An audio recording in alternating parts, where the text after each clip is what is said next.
Pemirsa, akibat lonjakan kasus positif COVID-19 di Bali, seluruh rumah sakit mengalami kelangkaan pasokan oksigen medis.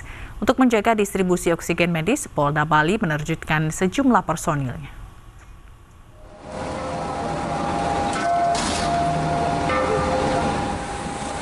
Inilah suasana pengaman tempat distributor oksigen medis di Kelurahan Kapal Badung, Bali. Aparat bersenjata bersiaga untuk mengamankan ketersediaan suplai oksigen bagi sejumlah rumah sakit di Bali. Penjagaan ini dilakukan menyusul kelangkaan oksigen medis sejak 14 Juli lalu akibat lonjakan kasus positif COVID-19. Ironisnya, ketersediaan oksigen medis untuk rumah sakit hanya tersedia 40 ton per hari, jauh dari kebutuhan yang mencapai 113 ton per hari. Ketatnya pengamanan juga sebagai antisipasi agar tidak ada oknum yang berlaku curang atau mengganggu proses produksi maupun distribusi. Oksigen itu mengalami kelangkaan atau keterbatasan. Nah, untuk itu karena keterbatasan daripada oksigen supaya tidak disalahgunakan atau banyak dibelokkan ke tempat-tempat lain atau yang tidak sesuai dengan yang diarahkan, makanya kita perintah Pak Kapolda untuk mengamankan itu PT Semator. Kemudian personil kita tempatkan di sana baik dari Brimob maupun dari Polres Badung. Dengan adanya pengamanan ketat aparat, diharapkan tidak ada warga yang mencari oksigen dengan cara ilegal di tengah keterbatasan persediaan oksigen. Dari Badung, Bali, Bagus Alit, iNews melaporkan. Seorang pasien tertahan di parkiran IGD rumah sakit di Ciamis akibat belum mendapatkan oksigen. Menurut pihak rumah sakit, pasokan oksigen saat ini menipis hingga pasien tidak bisa ditangani dengan maksimal.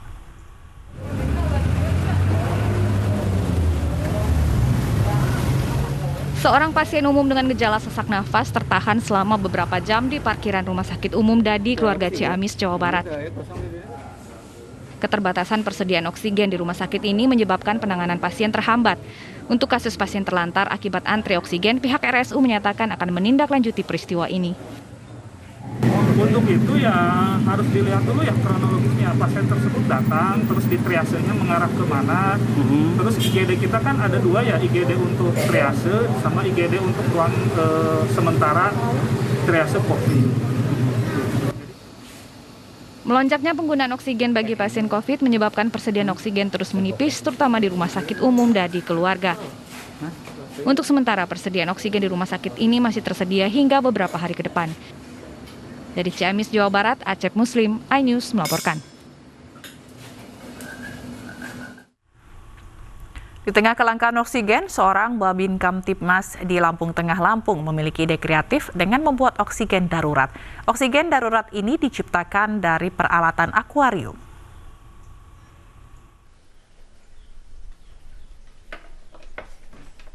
Di tengah kelangkaan oksigen, seorang Babin Kamtibnas Kecamatan Bangunrejo, Kabupaten Lampung Tengah, Bribka Leonardo, membuat ide merangkai alat pernapasan darurat untuk penderita COVID-19.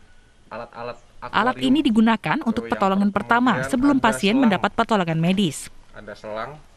Ia memanfaatkan peralatan akuarium seperti aerator, selang transparan, pengatur udara, botol, dan air mineral.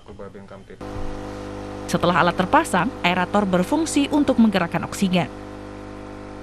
Pada saat membutuhkan alat bantu pernapasan, sambil menunggu dicarikan tabung oksigen pernapasan dari kesehatan,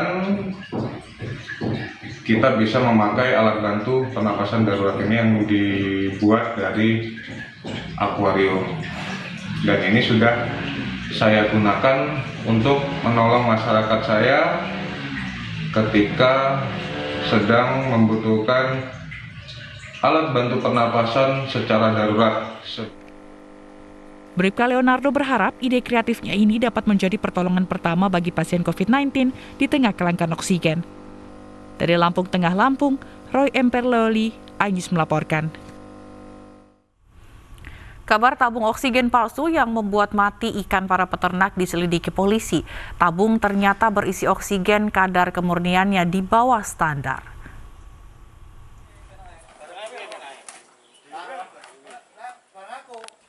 Kabar dugaan oksigen palsu yang beredar luas di media sosial diselidiki polisi dan ternyata tidak tepat.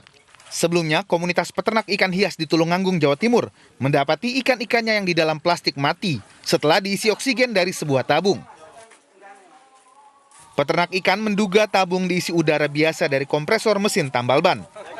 Namun setelah diselidiki polisi, ternyata tabung berisi oksigen yang kadar kemurniannya di bawah standar. Menurut polisi, tabung diisi oksigen dengan alat untuk mengisi tabung selam, sehingga kadar kemurniannya di bawah standar. Tujuannya apa? Untuk menolong masyarakat yang membutuhkan, untuk pertolongan pertama. Dan ini insidentil ketika nanti sudah ada stok oksigen lagi, ini tidak dilanjutkan lagi. Nah, kemudian dengan berjalannya waktu ternyata salah satu tabung ini sampailah di Tulungagung digunakan oleh peternak ikan itu tadi. Jadi ini bukan dikomersilkan. Menurut polisi, pengisian dengan tabung selam untuk menolong pasien COVID-19 dilakukan dalam keadaan darurat. Seharusnya tidak diperjualbelikan dan bisa sampai ke peternak ikan di Tulungagung. Untuk pengisian dengan kompresor selam sendiri, kadar oksigennya hanya mencapai 21%. Dan tidak sesuai dengan penggunaan medis yang seharusnya memiliki kemurnian oksigen 100%. Dari Tulungagung, Jawa Timur, Anang Agus Faisal, iNews melaporkan. Presiden Joko Widodo sidak obat COVID-19 di sejumlah apotek di Bogor, Jawa Barat. Namun Jokowi tidak bisa menemukan obat COVID-19 dan langsung menelpon Menteri Kesehatan. Saya mau mau cari obat antivirus yang oseltamivir. Sudah kosong, Pak. Nggak ada? Nggak ada. Terus saya cari kemana kalau mau cari? Nah itu, kita juga tidak dapat barang. Sudah berapa hari? Nggak ada. Saat sidak di salah satu apotek di Bogor, Jawa Barat, Jokowi tidak bisa menemukan obat COVID-19 berupa oseltamivir dan favipiravir. Selain obat, beberapa jenis vitamin juga tidak ada. Kalau yang ini, terus kalau vitamin D3 ada? Vitamin D yang 1000 ada, Yang 5.000? Yang 5.000-nya juga sudah tidak ada, Pak. Kita sudah terkendala, barangnya sudah tidak dapat lagi, Pak. Terima kasih. Karena sulit menemukan obat COVID-19, Presiden pun menelpon Menteri Kesehatan Budi Gunadi Sadikin. Stok nggak ada sudah seminggu lebih. Terus vitamin D3 juga yang 5.000 juga nggak ada. Ini saya Apa Pak? vitamin D3 yang 5.000. Vitamin D3 yang 5.000. Ini saya yang dapat hanya multivitamin yang mengandung zinc. Hanya itu. Menteri Kesehatan berjanji akan mengecek ketersediaan obat. Namun secara online, obat COVID-19 bisa didapatkan. Kita kan sudah ada yang online, saya baru saja cek ya Pak ya. Misalnya untuk favipiravir di apotek Kimia Farma Tajur Baru ada 4.900. Apotek Kimia Farma Juanda 30 ada 4.300. Kimia Farma di Semplak Bogor 4.200. Jadi nanti saya double check ya, nanti ini saya kirim ke ajudan Pak. Itu ada data online yang ada di rumah sakit. Dan itu bisa lihat Obat-obat COVID-19 memang kini bisa dibeli secara online. Tujuannya untuk memudahkan masyarakat mendapatkan obat tanpa harus bepergian. Oke, enggak, saya ke sana aja, saya beli itu aja Pak, ada enggak? Boleh Pak, silakan. Nanti saya kirim ke ini ya Pak. Ya, oke. Pemirsa, berhati-hatilah jika Anda menerima pesan WhatsApp yang berisi resep obat COVID-19. Karena jika Anda mengkonsumsi obat tidak sesuai gejala, bisa mengakibatkan keracunan yang berbahaya bagi kesehatan.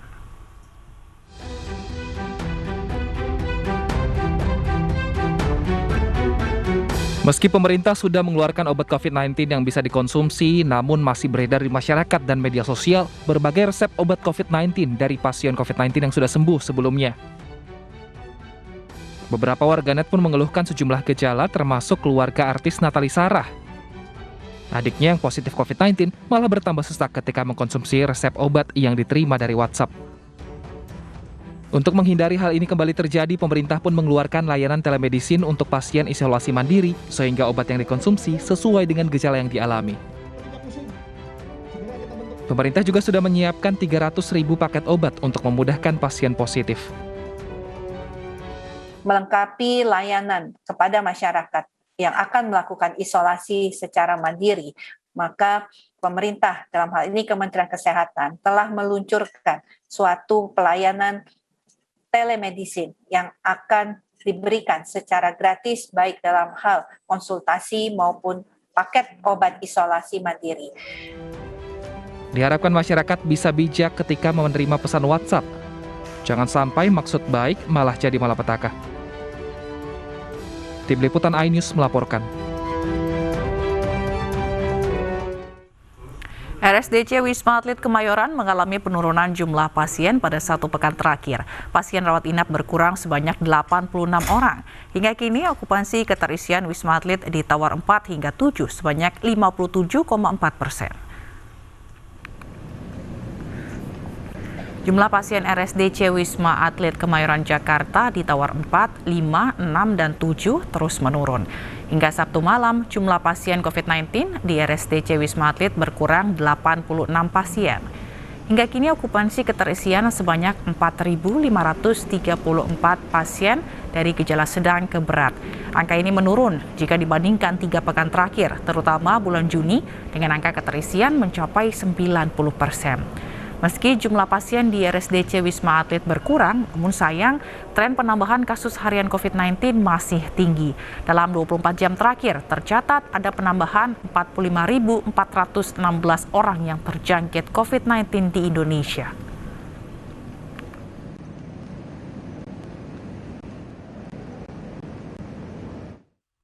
Setelah digelar di KRI Yutefa 522 di tengah laut, kini serbuan vaksinasi dilakukan TNI Angkatan Laut di Pulau Kelapa dan Pulau Harapan di Kepulauan Seribu.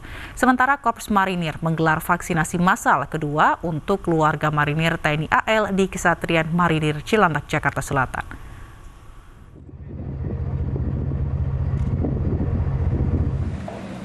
Satgas Serbuan Vaksinasi TNI Angkatan Laut menyerbu Pulau Kelapa dan Pulau Harapan, Kepulauan Seribu. Dengan menggunakan landing craft personal vehicle, Satgas Serbuan melaksanakan vaksinasi bersama Pemda setempat di pulau-pulau yang cukup sulit dijangkau. Warga pun antusias dengan adanya vaksinasi massal yang dilaksanakan TNI Angkatan Laut. Target vaksinasi massal untuk Kepulauan Seribu mencapai 70% penduduknya untuk mencapai herd immunity.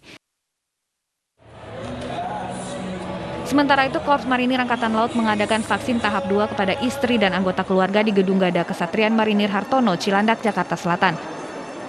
Vaksinasi tahap 2 yang digelar di Gedung Gada Kesatrian Marinir Hartono Cilandak, Jakarta Selatan ini dihadiri Ketua Gabungan Jalasenastri Korps Marinir Eta Suhartono. Sedikitnya 750 orang yang merupakan istri dan anak serta anggota keluarga Jalasenastri Korcap Pasmar 1 mendapatkan vaksin setelah sebelumnya dilakukan tahap pertama pada bulan Juni lalu. Untuk vaksinnya sendiri kurang lebih 750 orang. Pastinya targetnya untuk keluarga, Mas. Makanya sehubungan dengan hari ini bertepatan dengan Hari Anak Nasional, dan ini anak-anak banyak juga yang hadir di sini, khususnya dari putra-putri Korps Marinir, di mana pelaksanaan vaksin ini adalah program yang kita mendukung program pemerintah. Selain itu, bantuan berupa paket sembako juga diberikan kepada keluarga guna meringankan beban di saat situasi pandemi saat ini. Kegiatan serbuan vaksinasi ini akan berlangsung selama 2 hari. Tim Liputan iNews melaporkan. Pelajar berkebutuhan khusus di Sekolah Luar Biasa atau SLB Kemala Bayangkari, Trenggalek, Jawa Timur mengikuti vaksinasi. Salah satu cara menarik minat pelajar ialah Kapolres Trenggalek menghadiahi naik mobil patroli keliling kota jika mau divaksin.